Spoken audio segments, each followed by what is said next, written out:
Hi, kindergartners. I'm here today to do a read aloud with you.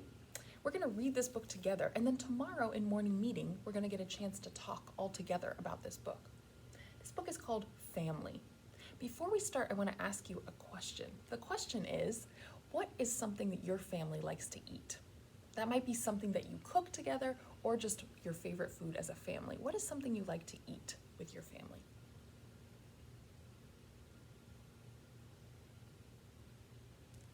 You're welcome to whisper your idea, tell someone close to you. Thank you for thinking about that. Let's go ahead and notice and wonder on this cover. Notice are things you see. I notice there are lots of people on the cover. Go ahead, your turn. Notice. And then let's also wonder, let's think of some things we want to know. What are some things you want to know when you look at this cover? What are some things you're wondering about that might happen in this story? I wonder why this person has what looks like a musical instrument. I wonder why that person has that. All right, let's go ahead. We'll read together, and then at the end, I'll tell you what we might talk about tomorrow so that you're ready. Family by Isabell Monk. The drops of rain looked like falling stars as Mama, Papa, and I drove to Aunt Poogie's farm. We rolled down our windows and took in the sweet country air. The rain on the dusty road smelled so good. Smells good enough to eat, Aunt Poogie would say. I wonder where they're going in their car. Aunt Poogie, I squealed as Papa stopped the car. I ran to her with hugs and kisses. Mama hugged her so long and so hard that Aunt Poogie began to rock her like a baby. Oh, Evie, Aunt Poogie said. Then she turned to Papa. Come on over here, David, and give me some sugar, she teased, and she hugged him too. The days I spend with Aunt Poogie every summer are the only time I see all my cousins on Mama's side. They all live near Aunt Poogie. I live in a city about 5 hours north. I heard the author say the only time I see my cousins, so it sounds like she doesn't get to see her cousins very often. It sounds like this is a special time for her. My surprise was in the back seat. I ran back to the car. I carried it inside and found, wonder what her surprise is. Aunt Mill, Uncle Thomas, Michael, and Gregory. Michael plays the trumpet all the time. I carried my box into the kitchen. There were Aunt Frances and Uncle Sid unpacking the picnic basket they had brought. All their kids were helping. Jackie, Celestine, Bobby, Little Paul, Kay, and Yvonne. Kay handed Little Paul to Bobby. The back door opened and Uncle Toonie walked in. He handed each of us a cabbage leaf, a nice green $1 bill. He was holding a catfish he had caught. It looked just like him. Gregory bounced into the kitchen. He looked inside my box. What's that? He asked. It's for dessert, I said. Pickles? He asked. Jackie and Kay looked at me. I nodded yes. Then Gregory said, That's different, but come to think of it, so are you. Oh, what do you know, Gregory? Jackie asked. Gregory didn't even hear her. Come on, everybody, he shouted. We followed him outside. One of the things I'm learning about Hope is that her family identity is that she has lots and lots and lots of cousins and aunts and uncles who care about her. We know family are the people that you take care of and the people who take care of you. It sounds like she has lots of those people. She has a really big family. It's time to crank the ice cream, Aunt Poogie called. We all raced to the big wraparound porch and took turns cranking the real vanilla ice cream.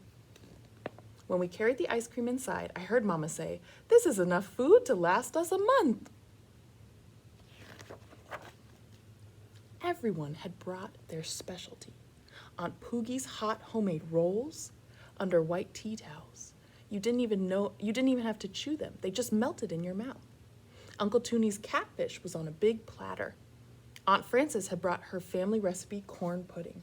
There were fresh greens, potato salad, sliced tomatoes, sliced cucumbers, fresh corn on the cob, barbecued chicken, crab cakes, and Aunt Poogie's family recipe lemonade.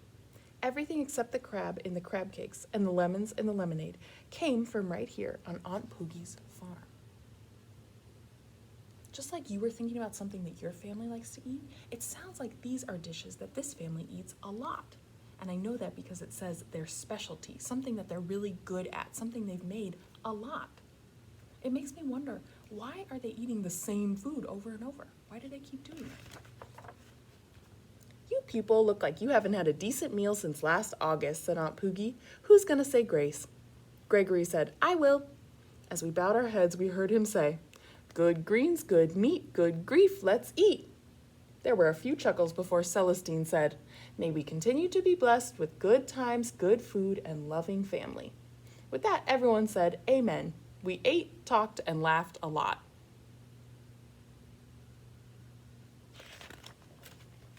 When it was time for dessert, Mama brought out the homemade ice cream. Aunt Mill sliced the coconut cake. Aunt Poogie went back for my pickles. Hope brought a surprise, she announced. Everyone looked at the plate of big, bumpy, green pickles. There was silence. I wonder why there was silence. Kind of makes me think that people are unsure. They're uncertain about the pickles because they're not saying anything. My cousin Laura on my papa's side taught me how to make these, I said. Gregory picked up a pickle. He sniffed it. Go ahead, Gregory, Aunt Poogie told him. It's better than you think. Gregory took a big bite. Then he said, Yum! Yvonne bit into a pickle. Hey, she said, there's a peppermint stick inside. Delicious! Everybody else started eating pickles too. After supper, the grown-ups cleaned up while my cousins played checkers and crazy eights. Aunt Poogie and I sat on the porch swing. I saw a bat fly across the buttery moon. A penny for your thought, Aunt Poogie cooed. Her voice was like a lullaby. Everything we ate tonight was a family recipe, I said. Yes, everything, said Aunt Poogie. Our family's recipes now include Hope's peppermint pickles. I felt proud. We've talked about that word before, when you do something that makes you feel really good about yourself. Hope is feeling proud. We floated on the porch swing, listening to the crickets and frogs. Sharing food is a good way of sharing family, Aunt Poogie said. Always add a cup of tradition from your papa's family to a cup from your mama's side. She nuzzled my neck. The nuzzling made me giggle. You forgot one thing, Aunt Poogie, I said. What's that, baby, she asked. And lots of love. Sounds like a good recipe, Aunt Poogie laughed. It's a recipe for family, I said. My family. The end. Okay, tomorrow in class we're going to talk about a couple things. The first is we're going to talk about what was Hope's surprise. So this is a recall question, one where we try to remember what happened in the book. So I'll tell you again. The question is, what was Hope's surprise for her family?